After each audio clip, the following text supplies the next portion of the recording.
On this episode of the Apple Watchers, I'll talk about my Apple Watch Series 5 pros and cons. Apple Watch detects atrial fibrillation and saves another life. Is there a sleep app in the works for the Apple Watch?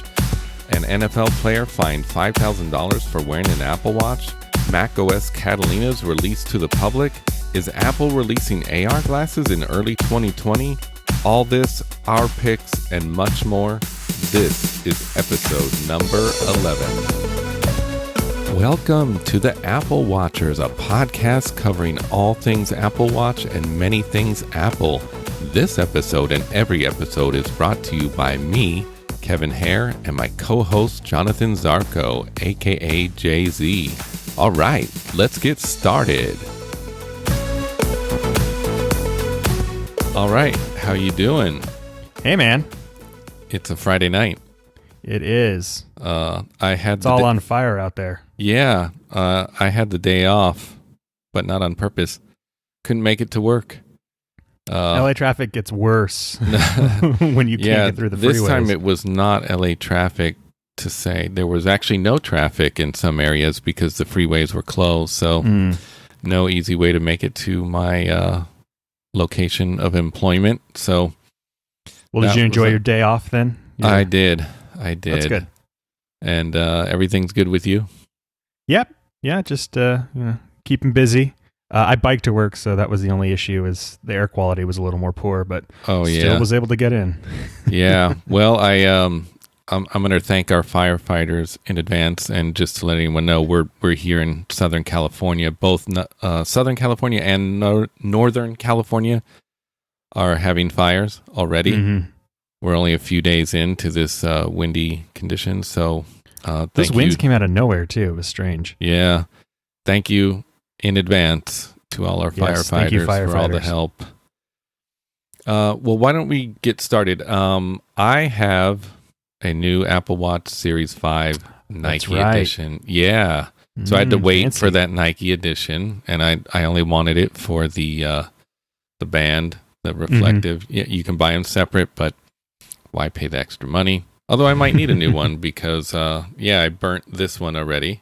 Oh. Yeah, on the motorcycle. So you can have nice things, man. Yeah, I know. And I only got to enjoy it in all its glory for a few days. I wonder if that's covered under Apple Care. Yeah. Probably not. Do you cover touching it on a exhaust pipe on a motorcycle? I don't know. It was just really hot outside and it melted. I don't know. What's this burn on your arm? Or this could be a story. You know, Apple Watch band saves wrist from getting completely burned. Yeah, there you go. Yeah, actually, I would have been burnt more. My wrist is burnt, but it would have been burnt more if it wasn't for that trusty band. Anyways, how you liking it? Oh, it's great. It's great. Let me cover a few things. So I like the always-on display. Really loving it. It takes a little bit getting used to, because I've had an Apple Watch since 2015, and I'm used to it turning off. And so having it on, you almost think there's something wrong with it. You catch glimpses of it. Yeah, it's going to take some time getting used to. It's interesting, too. Some of the watch faces, they actually shrink in size a little bit when they go into the always-on mode. It's interesting. Weird. Yeah, it's interesting. So it's not using as much power. It just kind of reduces them down a little bit. Yeah. I really like the new faces, which are not just, on the Apple Watch Series 5, but also in Watch OS 6. Battery life. Now, I don't feel like it's as good as the Series 4. Yeah. In the morning, when I put it to charge, I usually have about 20%. I think, the Series 4 that I had was probably usually about 35%. And I just like to have a little bit more headroom there, because if they issue a new update and that draws more battery, I'm going to be left with nothing. Will it update on your wrist while you're sleeping? Or only while it's charging, I thought? What do you mean? Well, because when you wear it to I wear it to sleep. Yeah, I thought it only updated when it was on a charger. Yeah, actually there is a section in the watch that looks like you can, under settings, it looks like you can actually update the software. But what I'm saying is that if they, I'm just saying if they issue some kind of update and it ends up drawing more battery, that's I don't have a lot of headroom here. So that's what I mean by it. Mm-hmm. How about charging? Charging seems to take longer. I've mentioned this in a previous episode. I could swear that the Series 4 that I had, the lower the battery was, the faster it would charge. Mm-hmm. Like probably about an hour. And this really feels like it takes an hour and 45 minutes. And again, that's from 20%. Still not horrible, but it's, yeah. Have you noticed, so when mine's on the charger, the face goes dark. Does it do that as well, or does it stay on while it's charging too? I have mine on nightstand mode. Oh, so it has a little... Yeah, it shows the battery percentage. And yeah. Mm-hmm. I don't know why. I mean, I never really look at it, but I just have it on nightstand mode. But I had my Series 4 on nightstand mode as well. Mm-hmm. But you haven't encountered a thing where it went to 0 yet? No. When it's under like 20%, I think you set it on the charger and it has like a kind of red instead of green. Yeah. So it's getting, that's pretty low. I hope that they have an update that will kind of fix this issue, because we've mentioned before on, I believe, the last episode, a lot of people having problems with battery life. Right. So, it could be worse, but there's people too that say just give it a little time. I feel like my 11 Pro Max iPhone got worse battery life the first few, like 2 or 3 days, and then it got really good for whatever reason. Like it was adjusting, or like everything's just settling in, you know? Yeah, so hopefully that'll happen with the watch. Yeah, it might take some time for the battery itself to get charged or primed, Yeah.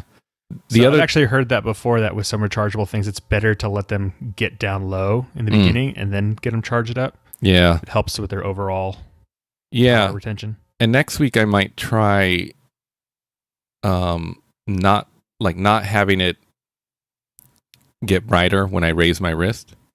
So I've noticed just to have it keep... At work, I really don't need it to. So I might try that, but I want to definitely try to condition the battery for a while. I have a coworker who got one, and he was showing me how if you have an app open and then you put your arm down, when you do the check, the dim view, it actually replaces the screen you had with like a diffused screen and just shows the time. But if you're on your face, then it comes up. Yeah. So that's kind of interesting. Yeah, that was new too, and I'm not sure if it's... I mean, I guess it's in watchOS 6, would be my guess. I like the speak time feature. That's the feature where you hold 2 fingers on the watch face. That's pretty cool. Oh, yeah. Yeah, and I believe that is off by default, but you can turn it on in settings and clock. I like the new theater mode. It's kind of cool because previous theater mode, if you tapped on your screen to look at the time, it's bright. But if you, I have my brightness all the way down on my watch and it's already bright. But if you have it all the way up, I mean, people are going to be like, what the? Yeah, they're going to see it. Yeah. Yeah. And this is really cool because you can use the digital crown and just kind of ease it up. A smidge. Yeah. Nice. Just ease it up real subtly. So it's pretty nice. Zoom. I really don't remember this being on watchOS 5 or the Series 4, but I could be mistaken. Mm-hmm. I use that on my phone as well. That's where you double tap on the screen to zoom into something. I've done that on the phone. I didn't know I could do it on the watch. That's exciting. Yeah, and like I said, I feel like it was not on the Series 4 or watchOS 5, but I could be mistaken. It has to be enabled, right? Yes. Yeah, and you can find it in settings and accessibility, and then zoom. And now. So, and are you now back to watch faces? Because I love all these new watch faces, and I am a fan of the ones that are more analog looking. But have you been using any of the new ones, or do you have favorites? Anything? So there are a bunch of very cool ones, but I am a creature of habit and have maintained my infographic watch face collection. But I thought the gradient one looked cool. I was playing with that earlier. Oh, it's neat. And there's 3 different ones, or at least the hands.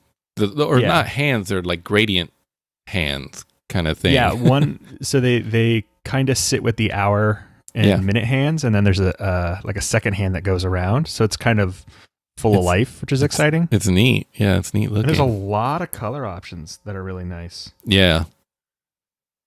Yeah, they're pretty cool. But you're using which infograph, the modular or the? Yeah, the modular. Oh, okay. So I have like my my pick from before. So that Nest app, Thermo Plus is on there. I have my activity rings, my day calendar, and then the general temperature outside. Yeah. So that's different than what the temperature is at the house. And then the activity shortcut too. So I can start my bike rides and stuff. Yeah. It's like the things I use the watch for the most. Yeah. They're all right there. And it would be kind of nice if I could like maybe put a background behind them or a texture or a color aside from black. But I also bought the black one because I like black. So yeah. Yeah. Well, I've been using the Meridian. That's what I use at work with 4 complications. The date, the weather, heart rate, and my activity. And on the weekends, I've been using the California with just 2 complications, the date and my activity. And I'm using the one that's half regular numerals and half Roman. Oh, fine. And, well, because you can change it up. There's all different ones in there. But for whatever reason, the default is half and half, and I kind of liked it. So the heart rate complication. Do you use that often? Are you checking your heart rate a lot? Oh, and this is a different app, by the way, too. It's not the default. Oh, okay. It's not Apple's heart rate. Actually, I'll cover that on another episode. It'll probably be my pick at some point, but the company's actually having problems. I can't restore my purchases, and they actually issued me one. Like they have 4 in-app purchases for this app, and I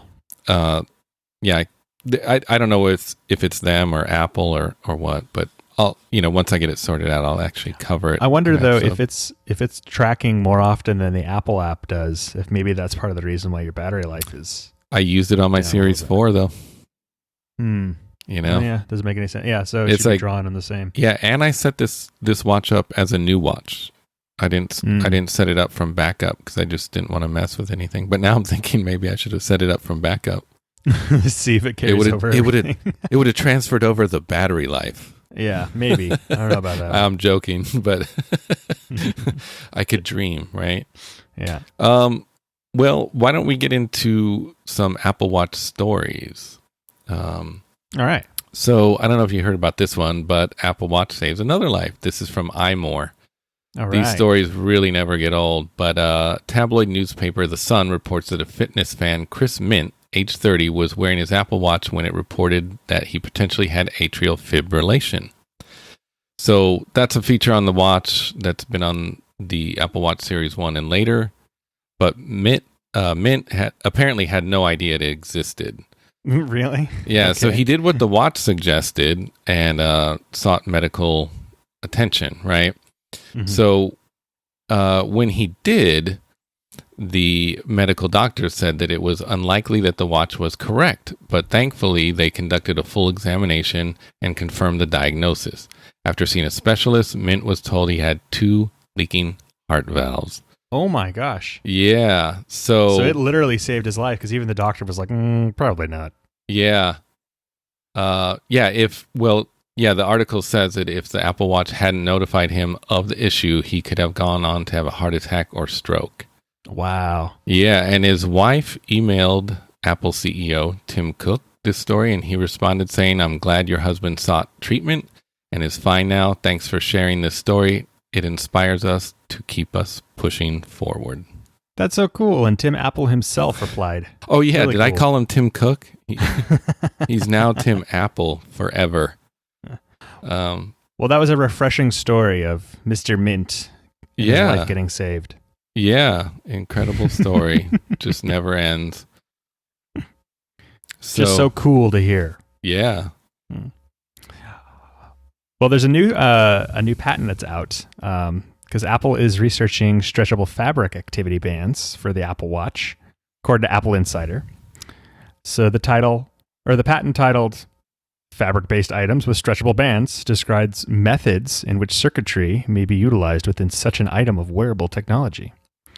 So the stretchable band may be formed to a ring-shaped strip of stretchable fabric, having an opening configured to fit around a body part of a user, say a wrist.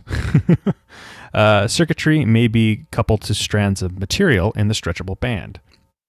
So the circuitry may include sensors for making measurements on the body part, such as the echocardiogram measurements, blood pressure measurements, respiratory rate, stuff like that. And a coil formed from conductive strands in the fabric-based item may be used to wirelessly power receiving circuitry in the fabric-based item to receive wireless power. So claims within the patent have also specified certain materials, including nylon and spandex, plus whether the band may have electrodes for its echocardiogram sensor.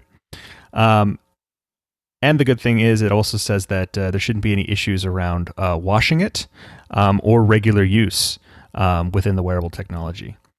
So very exciting. Yeah. Some of the things we had been talking about before about how, the band is an area I think that Apple has an opportunity to really expand into and add functionality.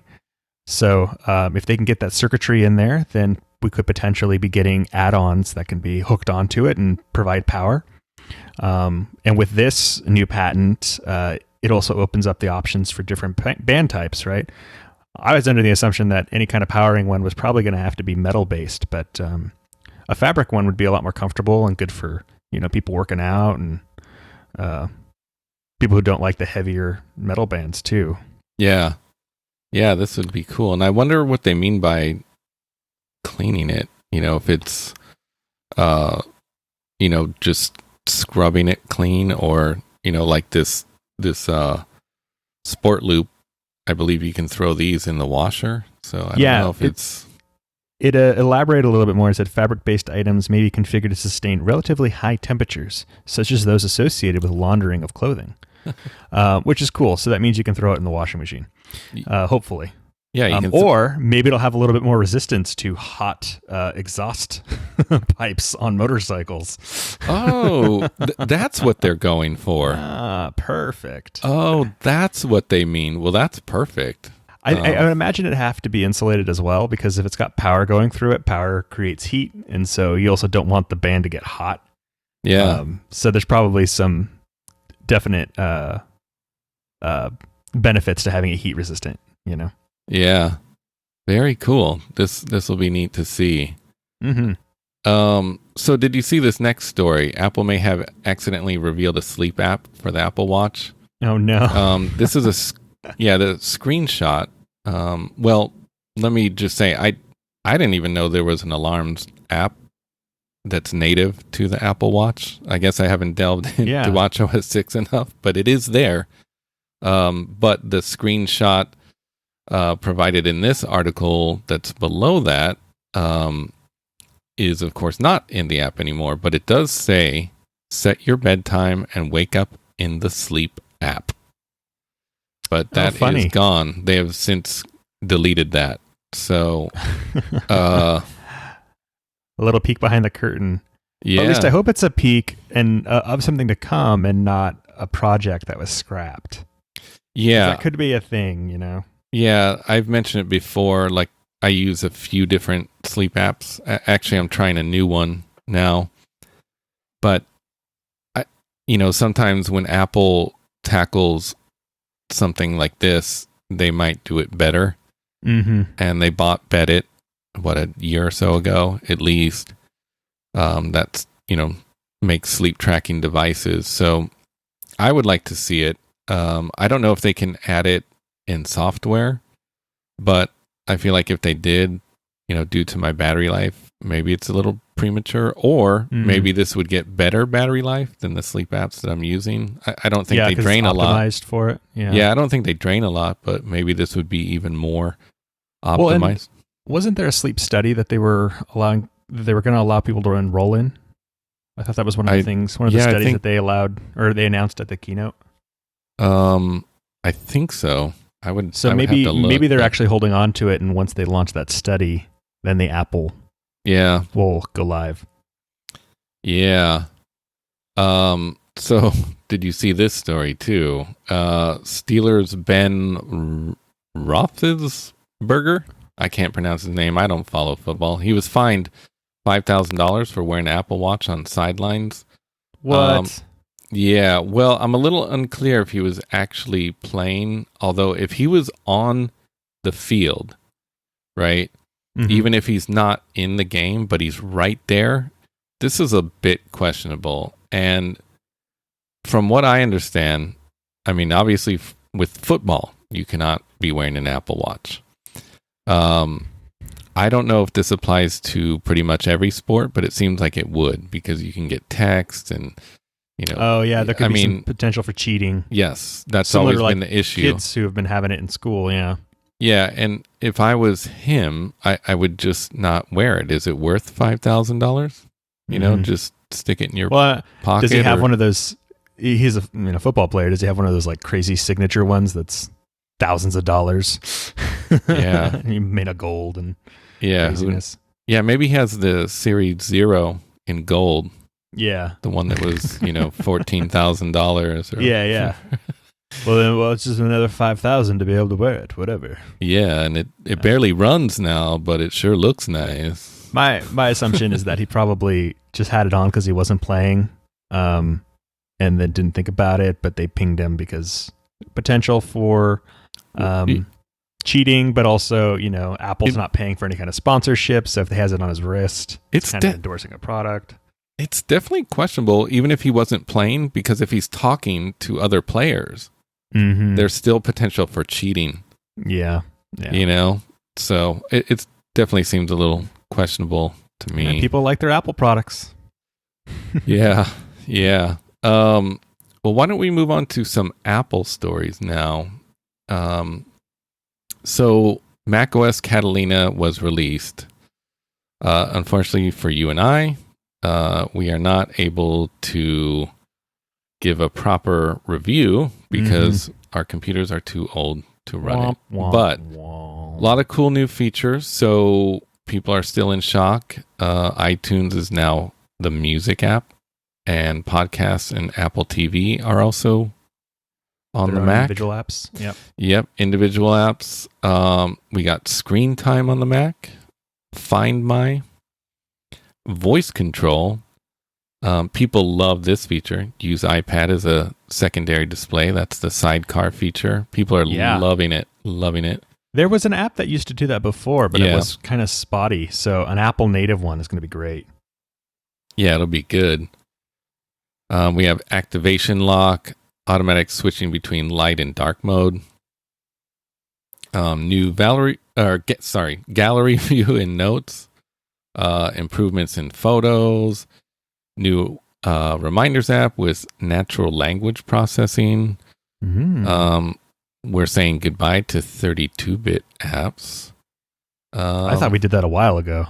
I thought so too, but I guess maybe it was a warning before, and now it's like, okay, we're officially done. I would tell people, depending on what you do, it's probably not a good time to upgrade right away unless you're really a fanatic or you have a second machine that you can experiment on. And I'm going to include in the show notes warning to DJs, especially. That was the first stories I saw. The music app does not let you export XML files. A lot of DJs like to make a playlist, export it. You can't do that currently, but Apple said they're working on a fix for it. Oh, wow. So that'll be coming. I've also heard, although I couldn't find an article at the moment, but people having issues with Photoshop and Adobe products. They tend to lag behind. Yeah. They always need like about a month or so, and then they're updated. A lot of those program or visual program applications kind of do too, because they're so embedded into the OS. So when the OS gets a big overhaul like that, they have to come in and kind of do some updates. Yeah. Yeah, I would definitely wait, and depending on your line of work, but it's always better to be a little cautious. Mm-hmm. Well, this just means though that in my office now we can finally upgrade to what's the one behind this, High Sierra? Yes, yeah, or whatever. Yeah, we're always allowed. We basically can upgrade once the next one comes out. So that'll be exciting. I think they do that at my fiance's work as well. It's always one operating system behind. But I think both of you guys both work for large companies, and I think it's good to wait. It would be too chaotic, and they would be spending a lot of money on IT with people going. We have a lot of enterprise apps too that we're using, and so those have to be updated to make sure they work, and things like Outlook always kind of freak out, and if you lose your email, it's really bad. Yeah. So well, really cool. So there's another story here about the iOS 13.2 beta, and coming from Engadget, the 13.2 beta may shed light on Apple's new AirPods design. So if you start digging into the 13.2 developer beta, they discovered an icon that depicts the company's next generation AirPods. For the moment, it's best not to read too much into the icon. That said, if it is representative of what the next generation AirPods will look like, the one interesting detail we can glean is that they'll potentially feature the interchangeable rubber tips. So the little icon that they have in there, it looks like AirPods, but they have like a little rubber tip cap on the end that you might be more familiar with other earbuds. And this would address the one users almost everyone has with the Bluetooth headphones, is their one-size-fits-all approach. So what would be nice is if they do these rubber caps, then a lot of times those are interchangeable and removable, so you can swap them out and put in bigger or smaller ones depending on your ears. They also tend to fit better. So also elsewhere in the code, they found snippets that detail several different listening modes for the headphones. One, for example, is called focus mode, which according to 9to5, the different modes suggest the new AirPods could include active noise cancellation, and that rubber or silicone tip will help with that noise cancellation since they provide a better seal. As when we can expect to see them, there's the analyst Ming-Ching Ku, who has a pretty solid track record when it comes to rumors, and he said that the company is set to launch a new pair of AirPods with the all-new design either later this year or early next year. I'm guessing probably early next year is going to be more likely, since they did just release that new charging station, the little cap for the AirPods. I could see that being a big holiday thing, and then probably sometime January, February, they release the new ones. But they are reportedly planning to hold another hardware event later this fall, but I don't know. We'll see. Yeah, we were going to put a story in here about an upcoming event, but they would have announced it by now. I think so. I don't know if we're going to get that event. It would be very unlikely for them to hold an event in November, since it does start getting into holiday time. Yeah. But I mean, that's not to say they won't surprise us. So we'll stay tuned. Yeah, it might be a little late because people start, doing their Christmas shopping before then sometimes, or like the day after Thanksgiving. So I will say this though, this has prompted me to not buy AirPods, because I definitely want ones like this. That's my biggest concern, is having the AirPods and them falling out of my ear. But I really would like to have, the real Apple ones that work with Siri and everything else. And I have seen though that Beats has a set that are Bluetooth earbuds as well, and they have the little over the ear deal, and they have the rubber silicone piece in there. So I'm also wondering if maybe this is just an icon for a set of Beats that aren't released yet. Though these do look an awful lot like the AirPod with a little long piece on the end. Yeah, and it looks like a little shorter, which would be cool. Mm-hmm. Not quite as long. Yeah, I would definitely be interested. I have what is the Generation 1 AirPods, and eventually the battery's pretty much going to crap out. The battery, both on the case and the AirPods themselves, don't last as long. I mean, they're still good, but they don't last as long as when they were new. And I don't think they can even replace those batteries, like in a iPhone or iPad. They can replace them, or a watch. But I would, by that time, if it's next year, early next year, I would probably be interested. Like I was gonna put those the Beats ones on like my Christmas list, or buy them for myself for my birthday or something. But now I'm totally gonna wait because I would rather have the smaller form factor Apple ones if that happens. So, and I'm fine with my current ones. There's nothing wrong with them. They're just cheesy and the quality's not that great on them. So I'd like to upgrade, but I can wait a couple more months with them. It's not gonna be terrible. Yeah. So this next story is a little interesting. It's cool. Consumer Reports names iPhone 11 Pro the best smartphone, praising battery life and camera. I agree. Yeah, 100%. Man, the battery life, it's so literally what I've waited for in any smartphone. Obviously, on our old dumb phones, they would last a long time. But the battery life is spectacular. Even driving today, of course, we only have one port on our phone, so I'm not able to charge and listen to audio at the same time in my truck. So when I was driving around trying to get to work, I had it running for quite a while. And using navigation apps drains a lot of battery. Yeah, right now, let me look.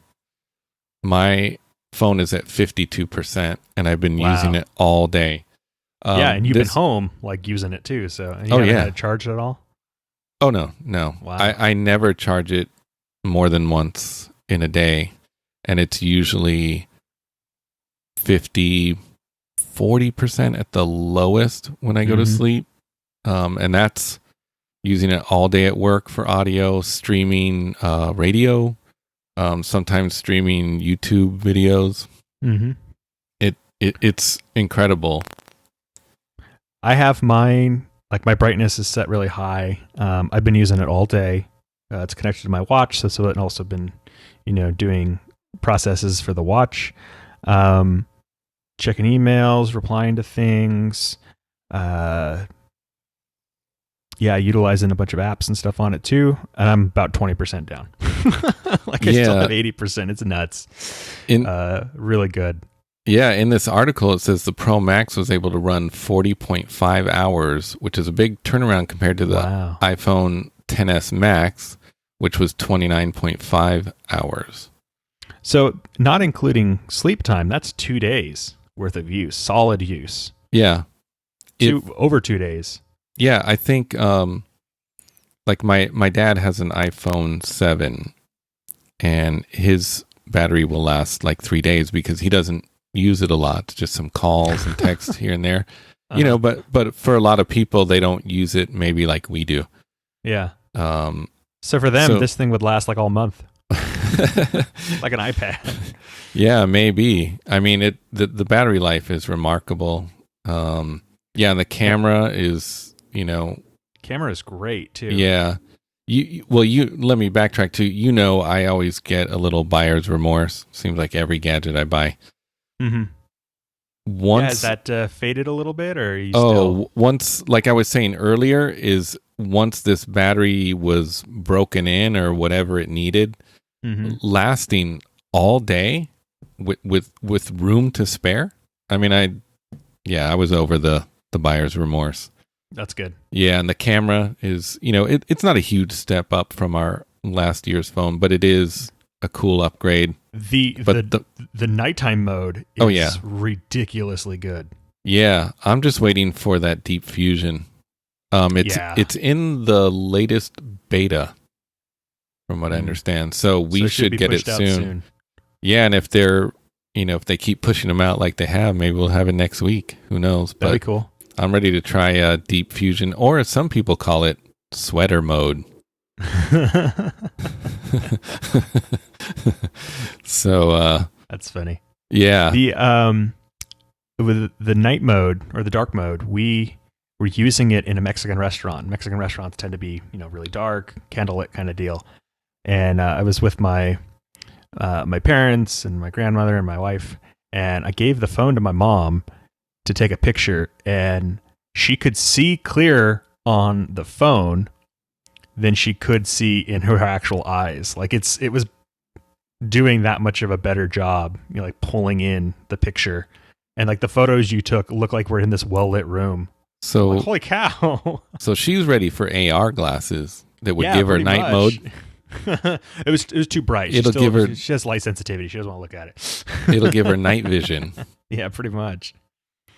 So I completely agree. I think it's an amazing phone. I think the 11 is still good too. My wife's really been enjoying hers. Oh yeah. I haven't been testing it and playing with it to the same extent, but she hasn't had any issues with battery life and has been loving the camera. But she was coming from a 7, so that was a pretty good jump. Yeah. They're both great phones. That's for sure. I'm over my buyer's remorse. It's good. It's good. Real quick, kind of a random story. Apple looking to bundle services like Apple Music and Apple TV Plus for one flat monthly rate. That comes to us from MacRumors. Not too much to say here. You and I have mentioned that we want some kind of bundle. Unfortunately, Apple Music. These are not the parts I want bundled. No. Apple Music and Apple TV Plus. Right. Now, I don't know if they're going to do some kind of incremental, like first we're going to do these 2 for a bundle, then we're going to do these 3. I don't know what the deal is. This is a non-starter to me. It just, we get Apple TV Plus for free for a year. Yeah, when you buy an item. Yeah. And we buy a phone or a watch just about every year, so I'm probably never going to pay for this service. Yeah, if you got me Apple Music, Apple Arcade, and News Plus, I'm in.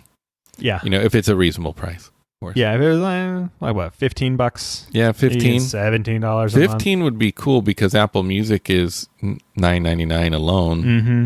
And for $5 you're getting all the others. Like I'd be down for that. And that would get me to switch from Spotify. I don't currently use Apple Music. Actually, it would have to be less than 15 because $9.99 and $5 a month is already 15, so it would have to be less. I mean, well, I know Apple Arcade if it had news in it too. Yeah, I still not news. I could live without. For me, I would love to see just Apple Music and Apple Arcade. I would be in like less, like what $11? I don't know. Oh, well, for sure. Yeah. 11 or 12, something like that. Maybe they would do. But I would be more. It's funny just how different we are. Even though I like playing video games a lot, like I have an Xbox and a Switch and stuff, I would rather have news because there's a bunch of articles and stuff I'm interested in. When I play games, I want to play. I have a bunch of consoles. I mean, though apparently the quality of those games is higher, so maybe it would draw me back into it. So it might just be because I haven't played with it or used it very much. Yeah, they're definitely not like gamer type games, but they look neat. Yeah, they're just not.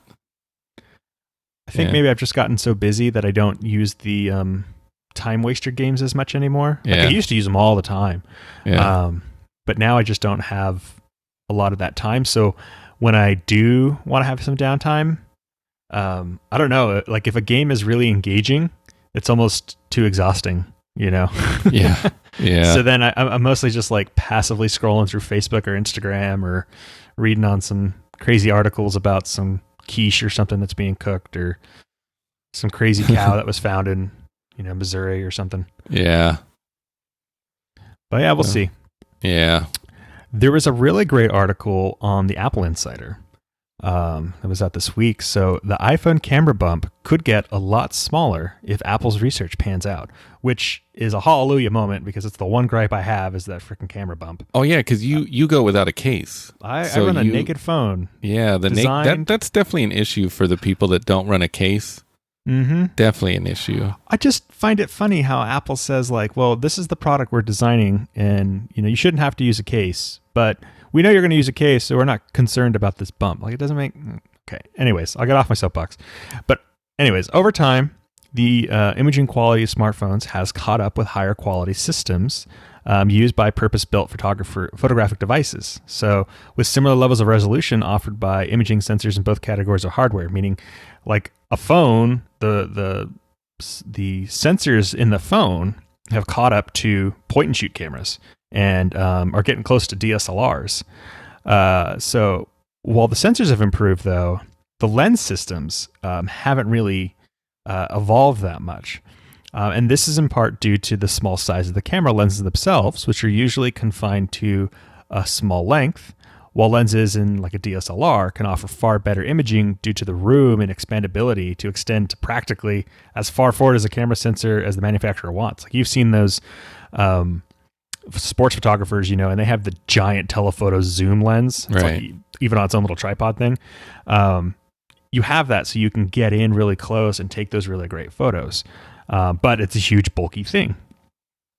So in a similar pair of patents titled Folded Lens Systems with 5 refractive lenses and another with 3 refractive lenses, granted by the U.S. Patent Office, Apple seeks to correct the problem by not only using a combination of lenses to create an image, but also introducing length. Rather than directly pointing out from the back of the phone, Apple's proposal hinges on using a prism to reflect the image at a 90-degree angle. This could allow for the camera sensor to be mounted an inch or two away from the usual location, but still seem to be mounted conveniently with minimal protrusion out of the back. So essentially what they're saying is put a prism right over the camera lens that's protruding out of the back of your phone, so that when the light goes in, it gets reflected 90 degrees to a sensor that is down the length of your phone. So essentially, the longer your phone is, the potential longer distance they could have to be putting in more lenses in there to create almost like a telephoto lens. So instead of having this thing that's protruding out of your phone, it would be all within it, and it's just angling the light so that you don't feel it.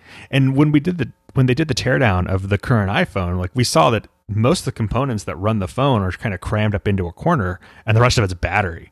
So if they could start optimizing that battery a little bit more, they could also start giving themselves room to essentially create like a telephoto zoom piece that could be moving up and down the side of the phone or the length of the phone. You wouldn't see it or feel it. It would be inside of the device itself, but they would have a series of lenses that are then stacked in there that could be moved forward and back, and they're like convexing and concaving lenses, so that they then go and don't fully distort your image. They're able to just act as if it was a giant lens. So this is super exciting, and one of the innovations that Apple I think is known for, right? To be able to have this kind of crazy zoom. And they got the patent for it, which means that competitors aren't going to necessarily be able to use it unless they create a different proprietary thing. But really, really cool, interesting considerations and new things that may be coming for the cameras. Yeah, and you mentioned zoom, right? It may have potential for more zoom. I can't get enough zoom.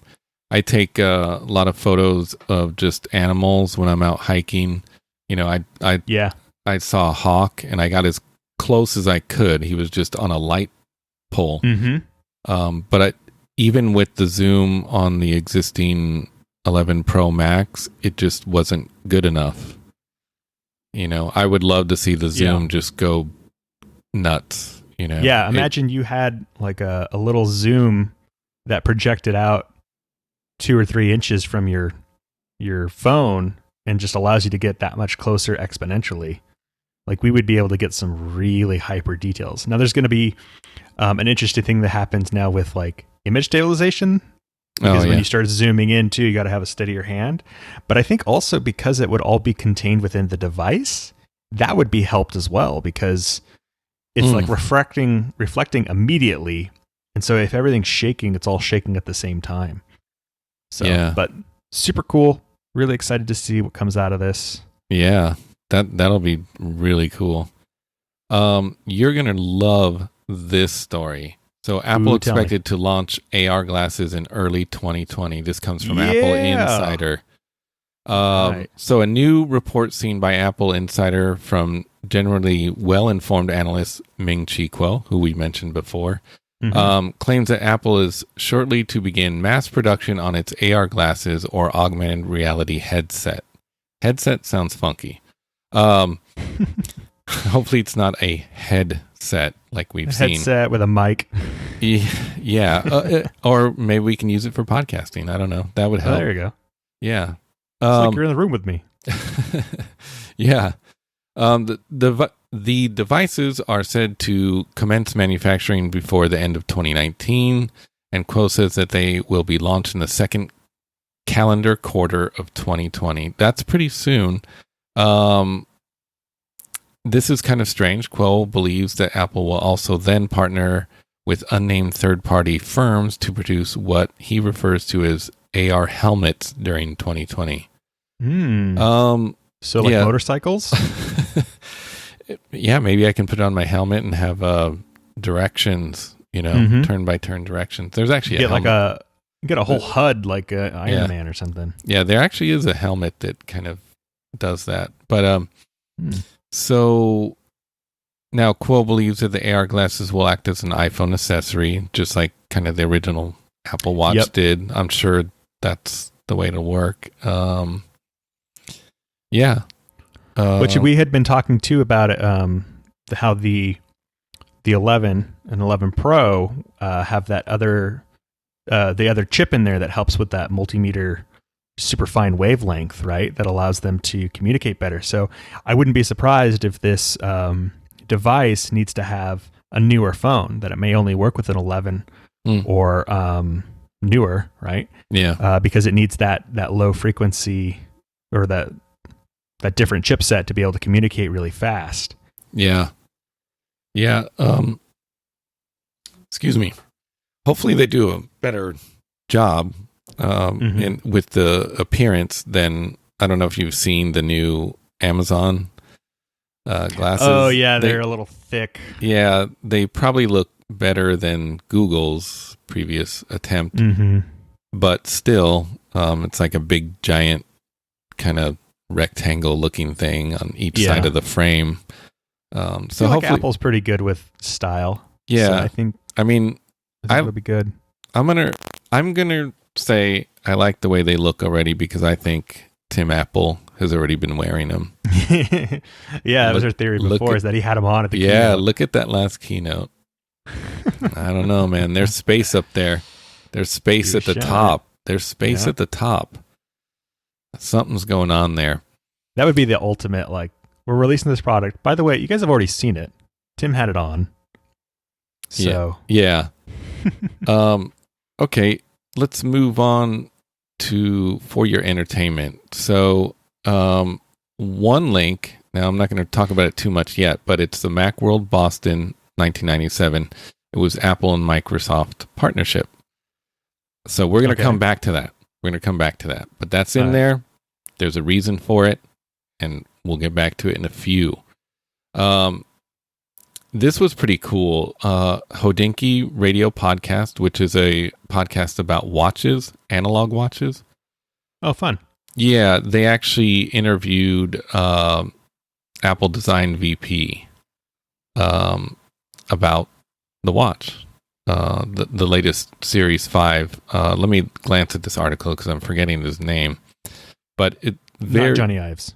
No, well, he's gone. He's gone now. Yeah, he was. I guess he wasn't the VP of design. He was higher than that. So yeah. So this is the CCO. Yeah, this is Alan Dye. Okay. And it's really cool. It's actually a really good listen. I mean, just being that they are covering a watch that is not analog is really cool. And they go into a lot of details about the design of it. And so it's a cool listen. So I have the article dropped in here and also a direct link to the podcast. It's definitely worth a listen. It's very cool. Now, I have a tip before we move on to our picks. So, you and I know, and maybe a lot of our listeners we already know about this probably. A lot of people probably do, but some people don't. I've seen people struggle with it lately. There's a feature called Ask to Join Networks in settings. So everywhere you go, you get that pop-up. Do you want to join this Wi-Fi network? Do you want to join this Wi-Fi network? So I had an experience with a unnamed person at an unnamed location that kept struggling with it because I think our Wi-Fi had kind of crapped out. So it was constantly asking to join. This person was trying to show us photos on their phone, and all we saw was the Wi-Fi. Yeah. And then this person was getting very frustrated with it. So please, if you don't like that feature, turn it off for your own sanity and sanity of those around you. And if I'm not mistaken, at least back in the day, I think it was turned on by default, but you can turn this off in settings.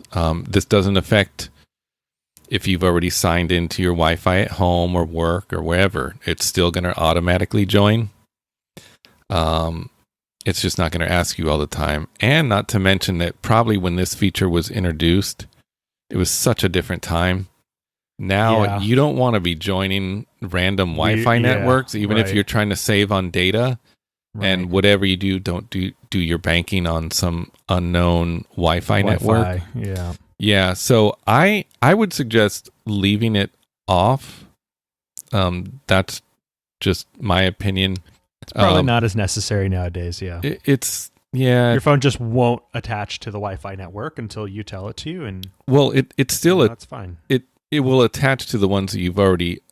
Right. The ones you've already done. Yeah, in your phone. If you're somewhere new, it won't try to attach to anything. Yeah, and I think... Which, in some cases, actually might be more convenient because a lot of wireless printers just put out their own little network, too. And so if you're just trying to connect to things, you might be connecting to things that aren't even internet. Yeah, last time I looked, when I was at work, there was a bunch of printers, and it's probably printers next door, and I mean, I couldn't imagine getting those pop-ups all the time. It just... Now, if you want to have some fun, you connect to those, and then you print messages to those random printers. So I think they were to all... your neighbor, like, hey, don't forget to buy more bananas. Yeah. That's it. Unfortunately, the ones near my work, I think, were all locked. Okay, well. Yeah, total bummer. Total bummer, because you could have a lot of fun. Yeah. Send all kinds of weird messages. I'm stalking you. I saw what you printed, and I'm telling. Yeah, that's right. All right. Well, let's get on to our picks, and let me start this one. John, are you sitting down? It looks like you're sitting down. I am sitting down. Yeah, and listeners, if you're driving, you might want to pull over. Oh, this is serious. Yeah, this is different. Because we are an Apple Watch and Apple podcast, but my pick is Inside Bill's Brain, Decoding Bill Gates on Netflix. What? Yeah. Okay. Yeah. Right. Sure. I kind of stumbled on it.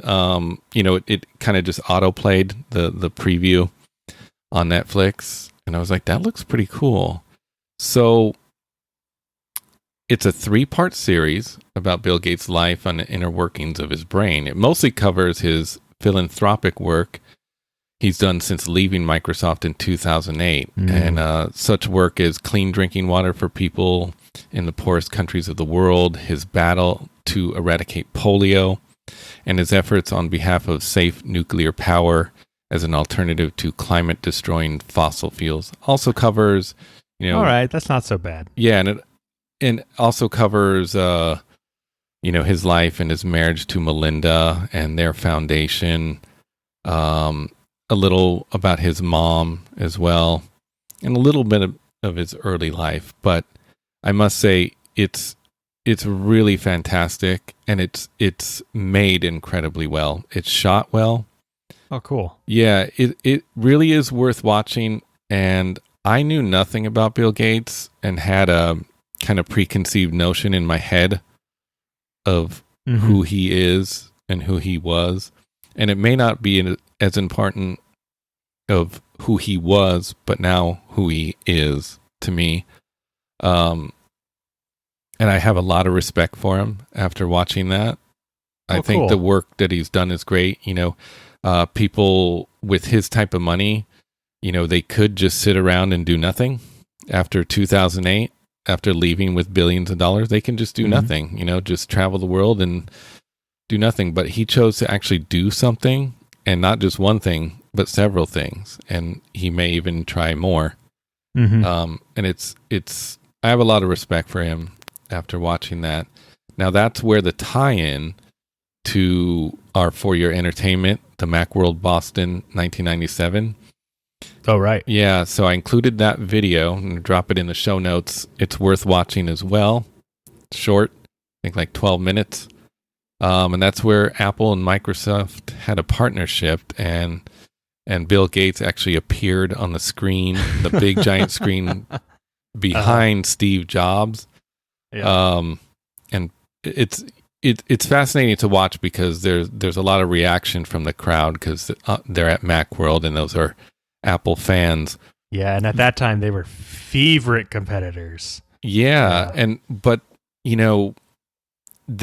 Apple wasn't doing well in 1997, so they needed this partnership. Microsoft actually had owned stocks, but it wasn't voting stocks.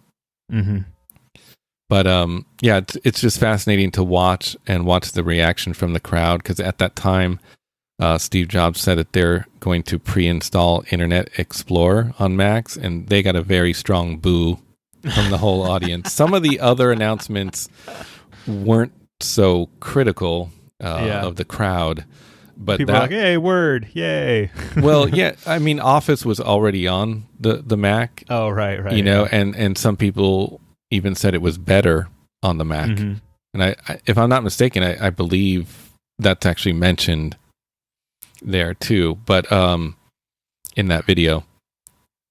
So that's funny. Yeah, it's a very cool video to watch, as well as inside Bill's brain. So what's your... I think that's actually really interesting. I think it's important to remember too that there is a person who is smart and was able to create a great company and help usher the world into the digital age, and now he's got all this money and he's still doing cool stuff with it. So I can appreciate that. Yeah, it makes me happy. I'd be interested in checking this out. Yeah, because once again, I mean, I can't name any rich people that are kind of retired off the top of my head, but you literally could just sit around and do nothing or travel the world, and just the fact that he's trying to do something and dumping his own money into it is really commendable. Yeah, and really cool. Yeah, he's definitely smart too, and he drinks a lot of Diet Coke apparently. There's a lot of that going for him. Yeah, there's a lot of Diet Coke in these videos. So that's funny. Anyways, what is your pick? So my pick is an interesting little app. It's called Double Maps. Wait, it is not another map app. Oh, it's kind of a map app. It's actually a transit bus system app. Oh, okay. And what it does is if you are in a location that has different, like a bus transit system for your campus, they may have linked up to Double Maps, which allows you to kind of track and follow buses. So at the campus that I work on is very large. There's actually a couple of campuses, and we have a bus transit system that will take you back and forth between the different locations. And using this app, I'm able to actually get a real-time location of where the bus is. I can set reminders or alerts when the bus is going to approach. And it just kind of helps find it. I just thought it was a really interesting and convenient app. And actually, the real reason why I wanted to bring it up is because it's available now. There may be some public transit systems that have linked into it. I'm not sure. You'll have to check for yourself. But I would be really interested in seeing a company like this get acquired by Apple and then have this kind of functionality or feature integrated into Maps already.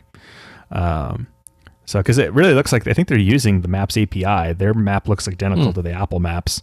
It just layers the routes that the buses are running on and puts little graphics of them. And you can see all the stops that are along the different routes and tap on them to get more information. And it'll even give you an idea of what time that bus is supposed to arrive. So kind of cool. Check it out. Cool. I think they should have named it Double Maps, but that's Double. Yeah. Then In-N-Out would have had words. That's true. And of course, you might expect me to ask, is it available on the Apple Watch? It's not. So that was a gripe I had. I wanted a watch notification, and it sadly is not yet supported.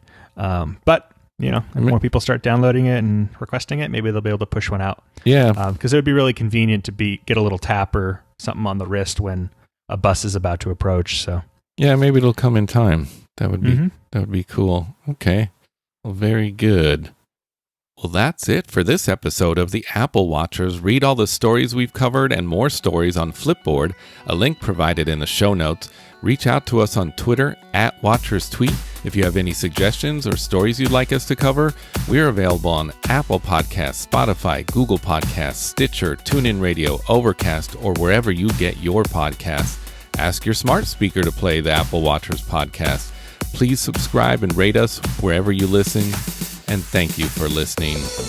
Until the next episode, I hope the only complications in your life are the ones on the face of your Apple Watch.